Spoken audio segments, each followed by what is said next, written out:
Naam, shukran sana mtazamaji kwa kujiunga nasi siku hii ya leo. Hujambo na karibu. Mimi naitwa Victor Wanaswa. Karibu katika matangazo ya Mwanzo Habari siku hii ya leo, ikiwa ni tarehe 11 mwezi Novemba mwaka wa 2022. Tumekuandalia mengi kutoka Afrika Mashariki na duniani kote. Karibu sana, tuandamane kuanzia sasa hadi tamati. Kumbuka mtazamaji, taarifa hizi tunazirusha katika mitandao yetu ya kijamii ya Facebook na Twitter, ambapo tumekuuliza, je, ni masuala yepi ungependa yashughulikiwe na Inspector Generali mpya wa polisi nchini Kenya Japheth Koome, ambaye ameweza kuapishwa leo hii. Tunakuuliza, ni masuala yepi ungependa yashughulikiwe na Inspector Generali mpya wa polisi nchini Kenya Japheth Koome? Anza kusema nasi katika mitandao yetu ya Facebook na Twitter, ambapo tunapatikana kama @Mwanzo TV Kenya na @Victor Wanaswa, nami nitakuwa nayasoma kabla ya kukamilika kwa matangazo haya. Na pia nikumbushe mtazamaji kwamba unaweza kupata taarifa hizi kiukamilifu katika tovuti yetu ya www.mwanzotv.com. Hebu tuanzie nchini Kenya, ambako Inspector Generali wa 4 wa Kenya Japheth Koome amewaonya uhalifu dhidi ya kuvuruga amani nchini Kenya, akisema kuwa chuma chao kimotoni. Koome, ambaye amesema hayo punde tu baada yake kuapishwa katika mahakama ya upeo, amesisitiza kuwa atatumia sheria na asasi za usalama kukomesha uhalifu huo. Mwanahabari wetu Joan Wafula anatufungulia taarifa za leo. Japheth Koome Chebere, having been appointed the Inspector General of Police. Akizindua ajenda yake anapochukua usukani kama Inspector Generali wa polisi, Japheth Koome anatoa onyo kali kwa maafisa wa polisi walaghai kutokana na kuongezeka kwa visa vya ukosefu wa usalama katika maeneo mbalimbali nchini. Mkaguzi mpya wa polisi Japheth Koome sasa anawataka wahalifu kutafuta njia zingine za shughuli za kujiongezea kipato. Mkora ambaye anafikiria atatembea na kisu huko nje, anadunga mwananchi na kisu kwa kisu. Mkora ako na bunduki, utafanya mwananchi mtukufu aumie. That will not happen. Inspector Generali alielezea zaidi hatua za kukabiliana na ukosefu wa usalama ambao umekumba eneo la kaskazini. Strategy now is to target the loans. We are calling them livestock loans, and we shall engage Parliament so that such people, they are dealt with for committing a terrorist act. Akizungumza wakati wa hafla ya kuapishwa kwa Koome kuwa Inspector Generali wa 4 wa polisi ya kitaifa, mwenyekiti wa tume ya polisi aliapa kusimamia ustawi wa wanachama, huku akiwataka askari wanaoendelea na masomo ya elimu ya juu kuwa na subra wakati wanapotaka kupandishwa vyeo. Police officer, Honorable Chief Justice, they serve the people. They have only the commission to look after their welfare. They have the only commission to spend a night and day thinking how they are better, because they have given it all to the mwananchi. And we want to work together to make sure that the issues officers have raised, and there are issues that have been there, and we need to ensure that they are brought to a conclusion. Jaji Mkuu Martha Koome pia alitoa wito kwa Wakenya akiwataka kuheshimu huduma ya polisi. And this is critical conversation as we work towards synergizing and strengthening collaboration to better serve our people.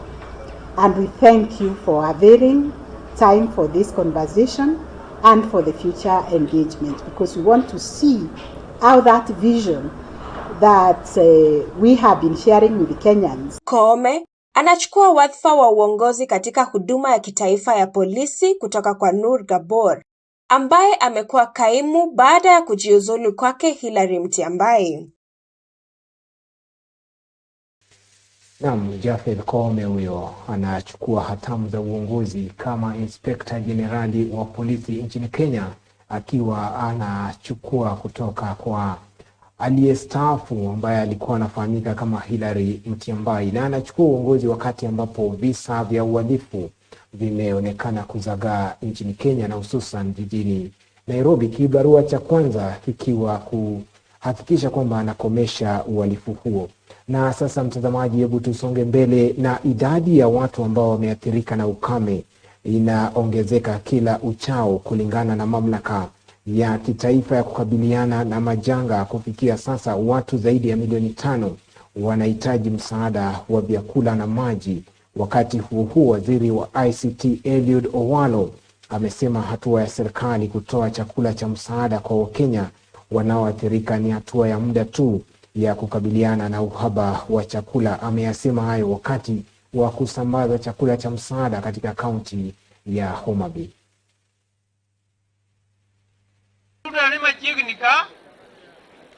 Mama Jacqueline alwoche uma.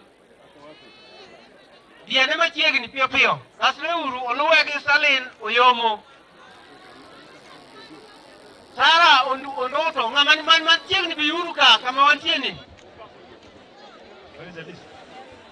Sunete.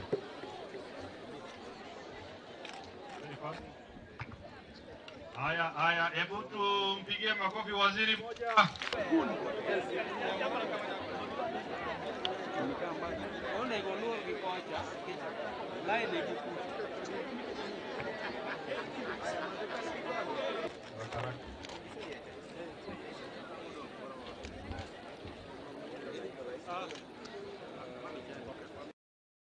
Tukisonga mbele mtazamaji, ni kuwa Rais William Ruto amesema serikali yake ni sharti iondoe matumizi ya fedha yasio ya muhimu kwenye bajeti ili kupunguza mzigo wa deni la kitaifa.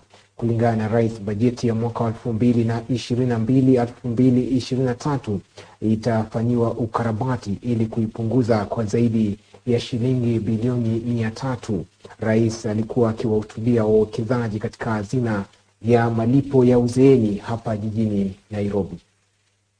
I have instructed the Ministry of Finance to work with all the other ministries so that we can shave off 300 billion shillings from this budget of this year. It's not a simple assignment.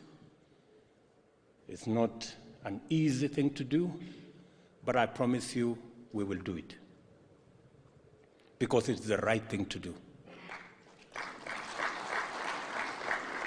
We will have to delay some of the projects we have. We will have to postpone some of them. We will have to relook at some of the interventions. I have seen reports that we have slowed down on trips abroad and many of the other things, and made sure that we are removing the fat from our budget. I promise you, because I will not be the president that will continue the journey of taking our country into debt. It's going to be a difficult choice, but I don't see an option. We just have to make those choices. So, and we are going to rationalize the budget and be able to look at what else we can do even next year. I have also given instructions to the Ministry of Finance that yes, we will go to the market, and if we find that in the market we cannot find money at 10%,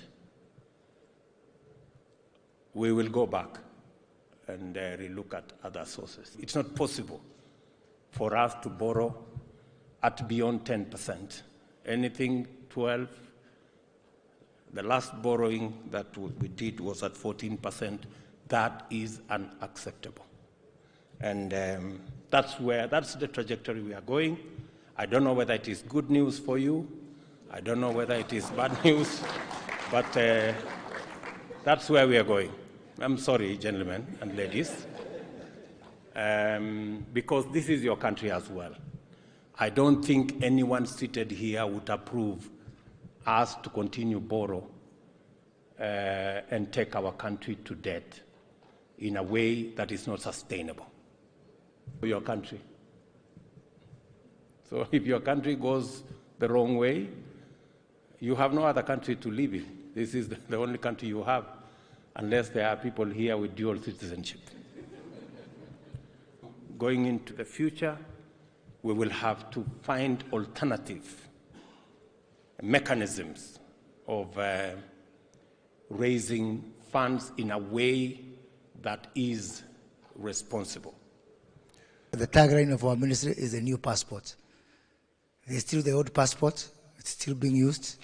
The old passport is about debt, it's about budget deficits, it's about a very weighty civil service. And we have got no grudges with the people who are still using that old passport. Only that people who are seated here today have agreed to acquire the new passport. And Your Excellency, we welcome you today to also acquire the new passport, so that we can be able to share the opportunities that we have to drive this country forward. We have agreed with these people, and you have given us tremendous support, that we don't have a problem of opportunities. Opportunities are there, and we have shared opportunities to partner with APTAC and with the financial industry, the pension funds, SACCOs, insurance companies, Islamic finance institutions. So opportunities are not the problem. We have agreed on opportunities in the road sector. That is why I brought my customer, CS Murkomen, whom I'm trying to convince to also take up the new passport, because somehow kidogo amekwama na ile passport ya ile ya zamani, yeah. And my partner in the new passport, the provider of money, CS Cherugui, whose SACCOs are here, Sasra is here, who are partnering, and I want to tell you, Excellency, that the SACCO industry, the SACCO movement is right inside this initiative to partner with the pension funds and insurance companies in providing this solution. We have got also PS Singa, who is away, and CS Zakari, they are away, but they are part of this initiative as consumers of providers of the solution within our housing, our special economic zones. Na sasa mtazamaji, hebu tuelekee nchini Tanzania. Na Rais Smia amezindua mradi wa maji na kukabidhi mitambo ya kuchimba maji eneo la Kigamboni mjini Dar es Salaam. Wakati wa uzinduzi huo, Rais Smia amesema juhudi zinahitajika katika mikoa yote ya Tanzania ili kusikuwepo shida ya maji na umeme jinsi ilivyo kwa sasa. Rais Samia Suluhu Hassan ameziagiza mamlaka husika kukomesha upotevu wa maji unaosababishwa na ufugaji holela na shughuli za kijamii zinazoendelea kando ya vyanzo vya maji. Rais Samia ametoa agizo hilo wakati wa hafla ya uzinduzi wa mradi wa Maji Kigamboni mjini Dar es Salaam, ambapo amesema juhudi zinahitajika mikoa yote ya Tanzania katika kulinda vyanzo hivyo ili kusiwepo na shida ya maji wala umeme kama ilivyo sasa. Lakini nilipoangalia maelezo ya mtendaji mkuu wa DAWASA, mbali na utashi wa Mungu, jaala ya Mungu, lakini kuna mambo ambayo Watanzania, wananchi, tunayasababisha sisi wenyewe.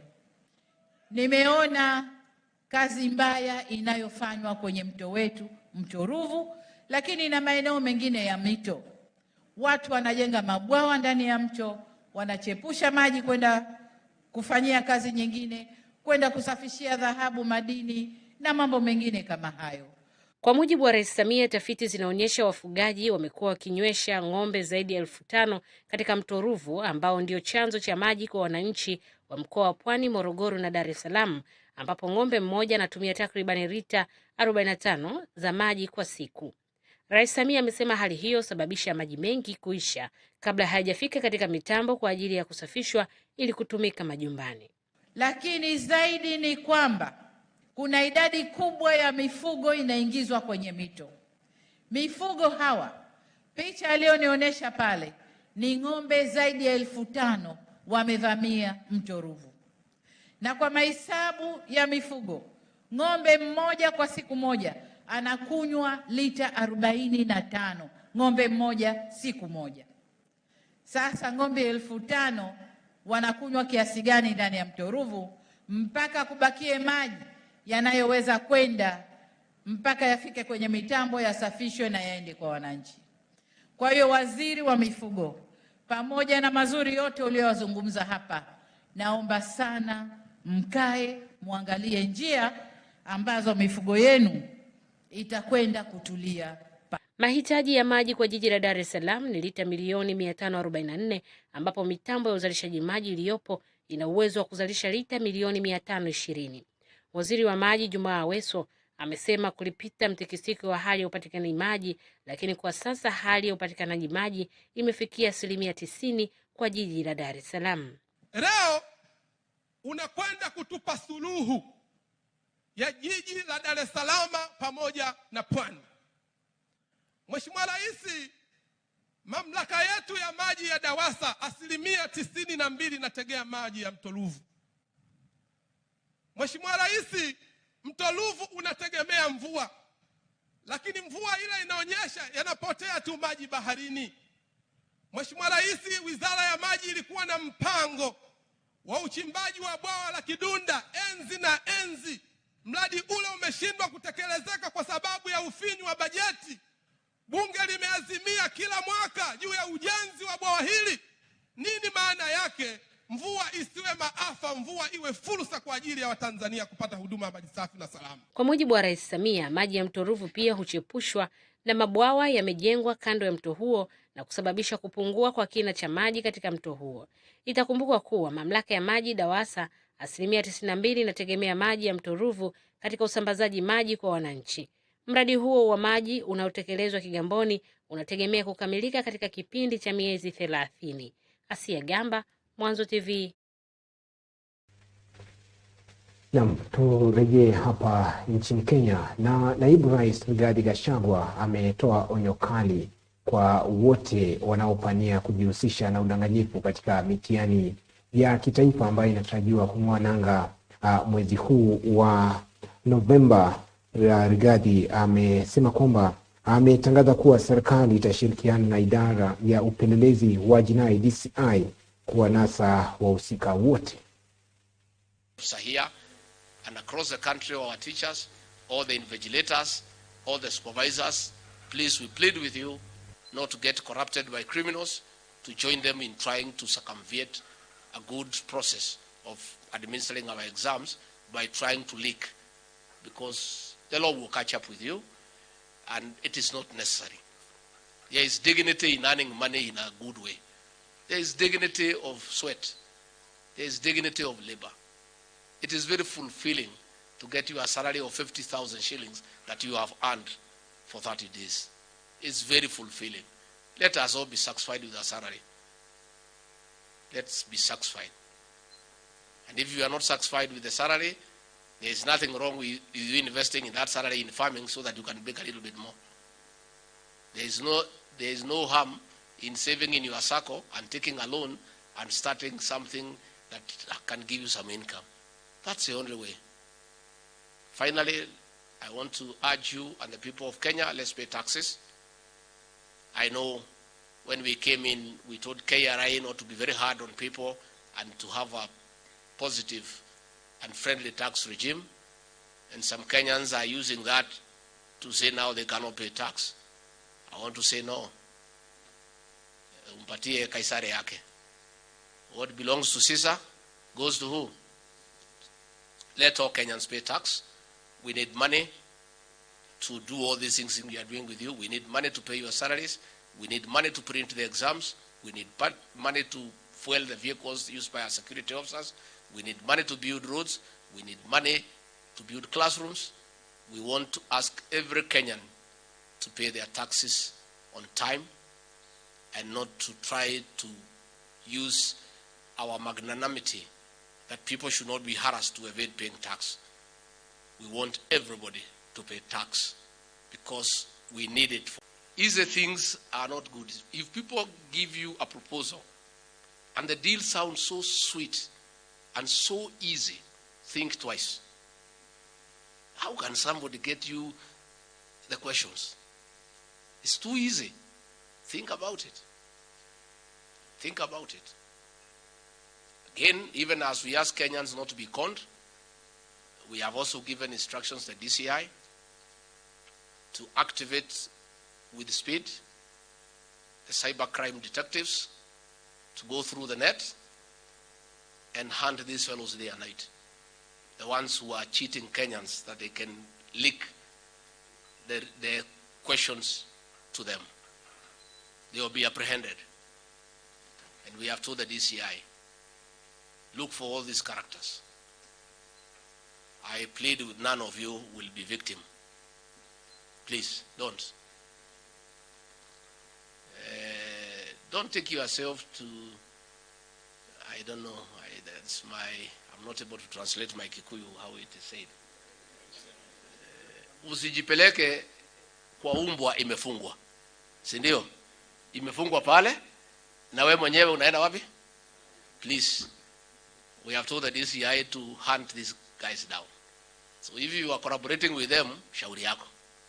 Ukikamatwa usiseme sikukwambia. Don't try to collaborate with these crooks who are trying to say they can leak exams and con people. And don't make an attempt to try to leak what has been entrusted to you, because we'll catch up with you. It's not necessary. Si ukule hii mshahara yako ile kidogo umezoea. Si hiyo ndio yako. Ile kidogo umezoea hiyo ni mzuri. If you think it's not enough, work a little bit harder, then you get promoted, you get a little bit more. It is an easier way. I think it is easier to work hard and get promoted than try to leak exams.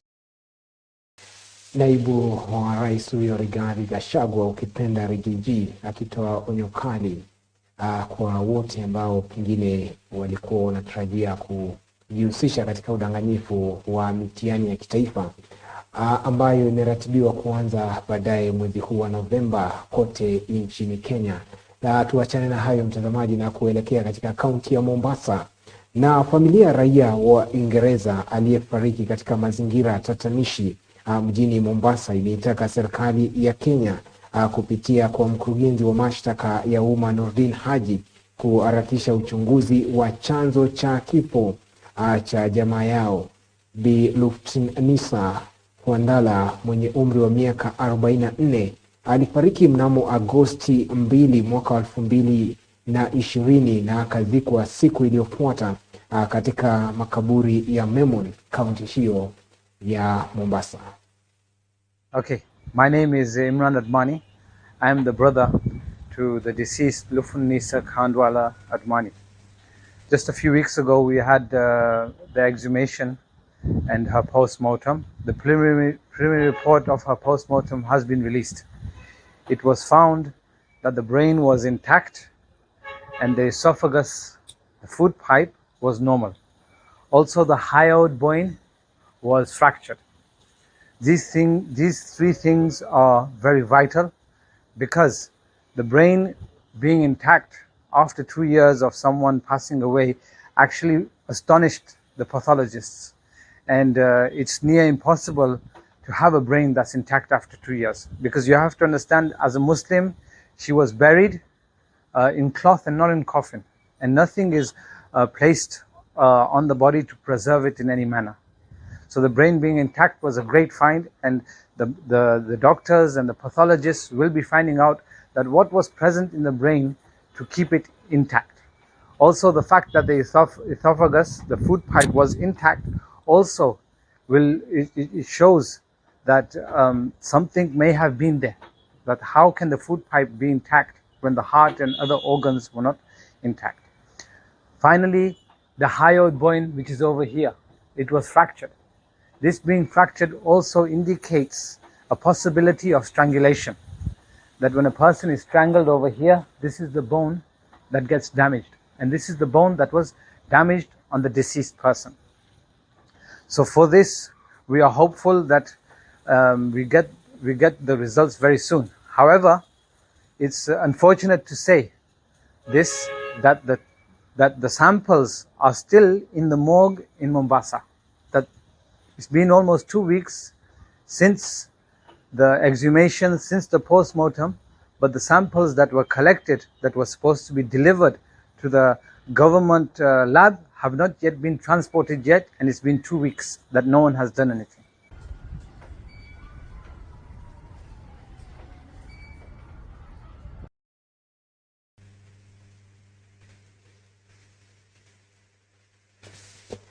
Na mtazamaji, kumbuka leo hii Rais wa Marekani Joe Biden aliweza kufika katika mji wa Sharm el Sheikh nchini Misri na kuhutubia kongamano la tabia nchi, kongamano ambalo limeendelea kwa takriban siku kadhaa hivi, na leo hii ilikuwa ni zamu ya Rais Biden kuweza kufika na kuhutubia kuhusiana na mikakati ambayo imewekwa na mataifa mbalimbali barani Afrika na ulimwenguni katika kukabiliana na matatizo ya tabia nchi. Na Rais wa Marekani Joe Biden amesema taifa la Marekani limechukua hatua katika kupunguza utoaji wa gesi ya carbon na kuzitaka mataifa yote kufuata hatua hiyo na kuongeza juhudi zao ili kuepusha janga la ongezeko la joto duniani. Biden amezungumza hayo katika kongamano la tabia nchi linaloendelea mjini Sharm el Sheikh mjini Misri. This is also a great opportunity that we can boost the strategic relationship between our two countries. امبارح كانت في فرصة رائعة جدا بلقائي مع السيدة نانسي، أو فرصة لينا إن احنا نتحدث لهم عن تطورات الأوضاع على الأقل اللي موجودة في مصر، وأنا عارف إنها محل اهتمام ليهم. I'd like to see that we have a comprehensive approach that I'd like you to listen and hear. We have launched a national strategy for human rights. ثم أطلقنا مبادرة للحوار الوطني في إبريل من هذا العام. Then we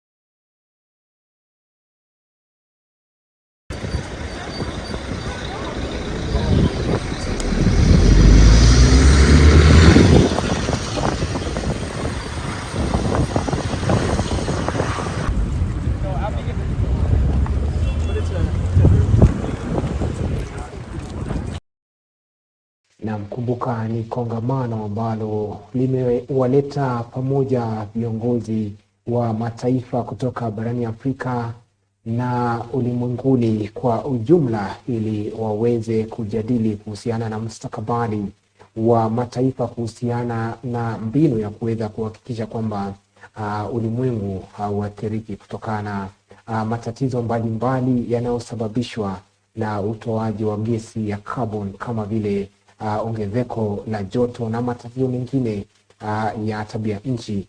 Tayari marais kadha kutoka Afrika wameweza kupata nafasi adhimu ya kuweza kuhutubia kongamano hilo, kama vile Rais wa Kenya William Ruto aliweza kuhutubia kongamano hilo na kuweza kutoa hotuba mbili, ya kwanza kama rais wa taifa la Kenya na pili kama mwenyekiti wa marais wa mataifa ya Afrika Mashariki, na akaweza kuzungumzia kwa mapana kuhusiana na juhudi ambazo zinapaswa kuweka katika kutatua swala hilo.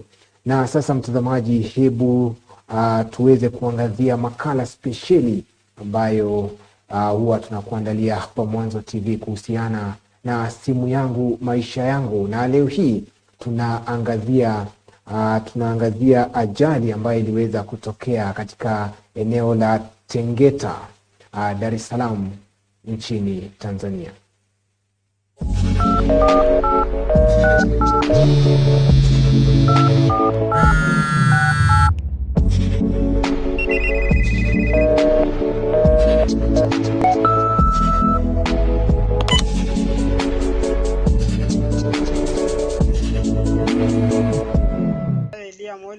Ni mkazi wa kata ya Kia.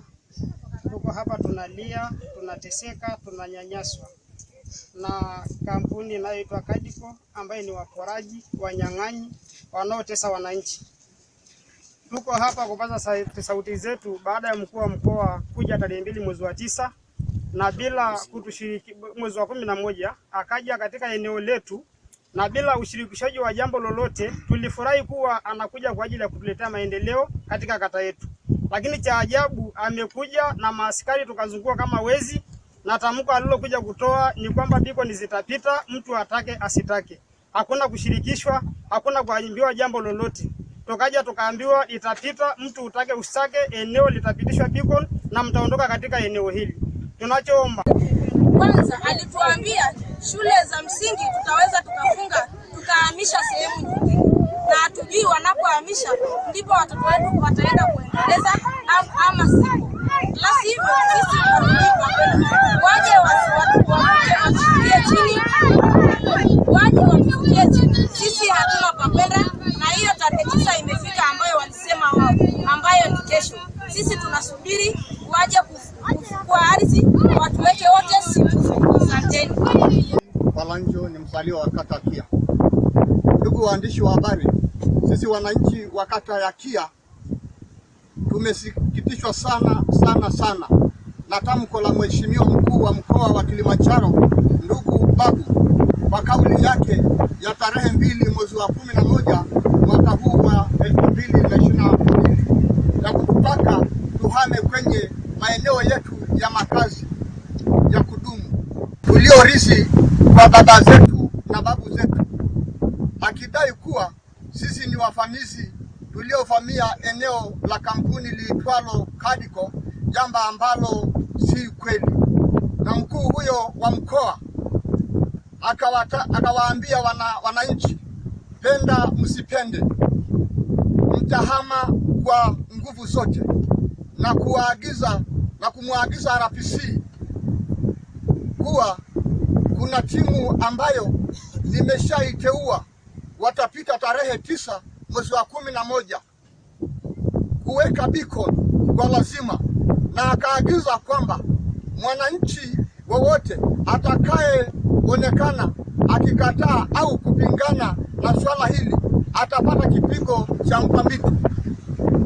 Ombi letu kwa serikali, Mheshimiwa Rais wa Jamhuri wa Muungano wa Tanzania, mama yetu Samia Hassan, Mheshimiwa Makamu wa Rais Philip Mpango, Mheshimiwa Waziri Mkuu Kassim Majaliwa, Mheshimiwa Spika wa Bunge la Jamhuri wa Muungano wa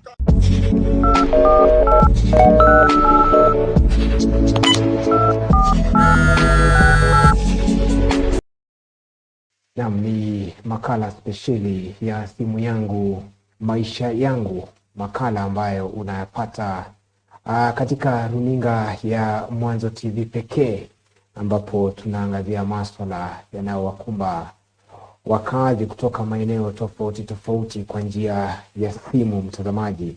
Na kumbuka tulikuwa tumekuuliza mtazamaji, ni masuala yepi ungependa yashughulikiwe na Inspector Generali mpya wa polisi wa Kenya Japheth Koome. Tulikuwa tumekuuliza ni masuala yepi ungependa yashughulikiwe na Inspector Generali mpya wa polisi wa Kenya Japheth Koome, ambaye ameweza kuapishwa leo hii na kuanza hatamu za uongozi kama mkuu wa polisi ama idara ya polisi nchini Kenya, na anachukua uongozi kutoka kwa aliyestaafu Hilary Mutyambai, na anachukua wakati ambapo kumeweza kutokea changamoto kadha wa kadha, hususan swala la usalama, hususan katika jiji kuu la Nairobi. Ameweza kuahidi kwamba atakuwa anashughulikia hilo. Unaweza kusema nasi kuhusiana na majibu ya swala hilo katika mitandao yetu ya kijamii ya Facebook na Twitter, ambapo tunapatikana kama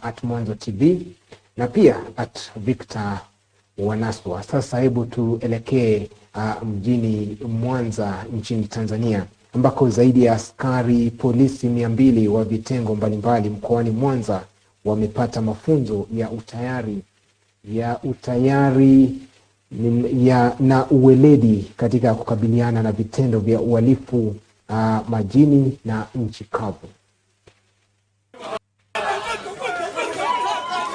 Ni mafunzo ya utayari ambayo yamehitimishwa katika viwanja vya polisi Mabatini jijini Mwanza, na wahitimu wa mafunzo wamechukua fursa ya kuonyesha umahiri wao. Mkuu wa chuo cha polisi wanamaji mkoa wa Mwanza, kamishna msaidizi wa polisi Ndangile Makumbi, amesema kuwa mafunzo hayo ni sehemu ya utekelezaji wa adhima ya Rais wa Jamhuri ya Muungano wa Tanzania Samia Suluhu Hassan na mkuu wa polisi nchini Camillus Wambura ya kuboresha mafunzo yenye weledi wa askari polisi. Aidha, Makumbi amesema kuhitimishwa kwa mafunzo hayo yataleta chachu ya ufanisi katika kukabiliana na vitendo vya uhalifu vinavyotokea majini na nchi kavu.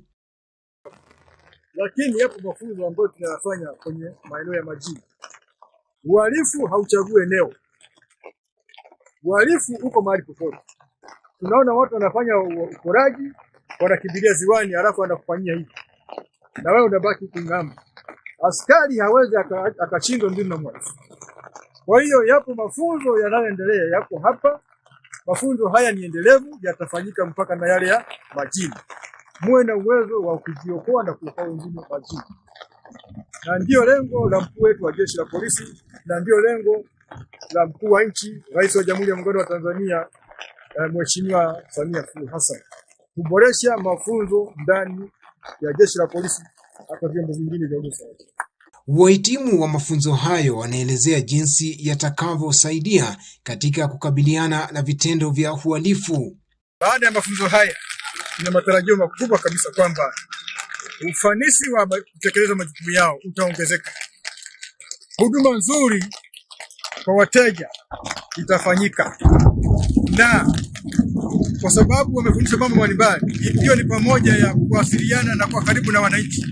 Ninaamini kabisa kwamba yataenda kuwajengea kuwa karibu zaidi na wananchi, na wananchi watajiamini jeshi la polisi. Hivyo tutakuwa na ushirikiano mzuri kati ya jeshi la polisi mkoa wa Mwanza. Haya ni muhimu na tunashukuru kwa afande Generali kwa sababu yanatuweka tuwe tayari kwa ajili ya kupambana na uhalifu. Tumejifunza mambo mengi, tumejifunza paredi kwa wakaguzi pia na vitara, kwa kweli ilituimarisha sana. Lakini pia kulikuwa na pivot drill, kulikuwa na riot, kulikuwa na station on attack na vitu. Itanisaidia katika kupambana na uhalifu, kuzuia uhalifu pamoja na kutenda kwa uweledi kama misingi na weledi wa jeshi la polisi na kauli mbiu. Mafunzo hayo yamewezesha askari polisi ambao wameshiriki kujifunza mbinu mbalimbali za kukabiliana na vitendo vya uhalifu wa majini. Na taarifa hiyo kutoka mkoani Mwanza nchini Tanzania ndiyo inatufungia taarifa za Mwanzo Habari kwa siku hii ya leo ya tarehe 11 mwezi Novemba mwaka wa 2022.